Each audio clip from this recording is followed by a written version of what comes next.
I never anticipated that one brief moment of laughter would bring my entire world crashing down. My name is Clara, and for 10 years I believed I had built a life on a foundation of solid rock. I am 38, married to Julian for a decade, and we share a wonderful 7-year-old daughter named Sophie. From the outside, our existence was enviable. We hosted Sunday brunches, navigated the typical stresses of parenthood with grace, and truly enjoyed each other's company. I thought we were invincible. Then, everything shifted during a quiet afternoon while the autumn sun filtered through our living room windows. I was tidying up near the hallway, completely out of sight, while Julian and Sophie played a game of hide and seek. I heard them giggling, their voices filled with that untainted, infectious joy that only a child can summon. Julian was in high spirits, chasing her around the sofa, his laughter ringing out clear and bright. Then I heard him pause to catch his breath. He whispered something to her,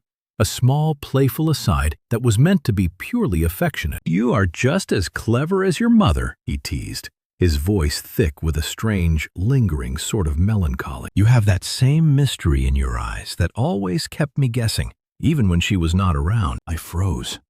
My hand gripped the edge of a picture frame so tightly, my knuckles turned white. It was a fleeting comment, a bit of light-hearted banter between a father and his daughter, yet it sent a jagged bolt of cold through my chest. Why would he say she kept him guessing even when I was not there? It felt like a riddle hidden inside a compliment, a secret door creaking open in a house I thought I knew perfectly. My mind immediately began to race, turning the words over and over, trying to find a benign explanation that wouldn't make my heart hammer against my rib. I had always been the stable one, the planner, the person who kept the household running.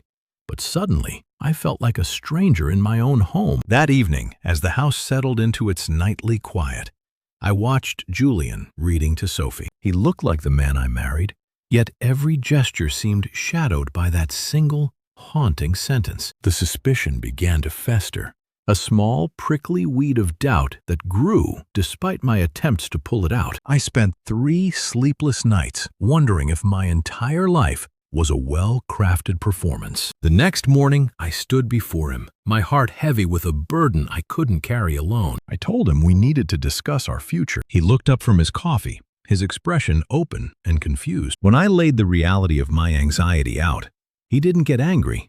He looked hollowed out, as if a great weight had finally been placed on the table between us. I told him I needed a paternity test, not because I truly believed Sophie wasn't his, but because I needed to silence the voice in my head that was screaming that something was fundamentally wrong with our truth. The air in the room felt thin. I watched the color drain from his face, replaced by a sudden, intense focus. He looked at me for a long time, his eyes searching mine for any sign of betrayal or malice. Then he simply nodded. There was no argument, no explosion of rage, just a quiet acceptance of the distance that had quietly grown between us. We went to the lab 2 days later. The drive was long and excruciatingly silent. Sophie was singing in the back, totally oblivious to the heavy atmosphere. I held on to the steering wheel until my fingers ached, wishing I could turn back the clock to that moment before I heard that joke. At the clinic, the process was swift and clinical. It stripped away all the warmth of our life,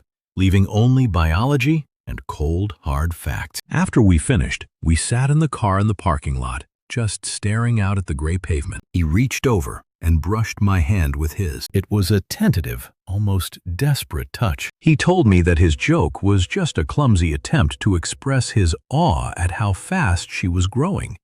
But he admitted that perhaps there were parts of himself he had been hiding, even from me. That moment of honesty broke the dam. We talked for hours about the things we had neglected to say, the small dissatisfactions we had brushed under the rug to keep the peace. When the results arrived a week later, I didn't even open them immediately. I looked at the envelope and realized that the outcome didn't matter as much as the conversation we had started. I opened it, confirmed the truth, and felt a rush of relief, but also a deep sense of humility. We had nearly let a misunderstanding tear our family apart because we stopped communicating clearly. I learned that trust is not a static object you own.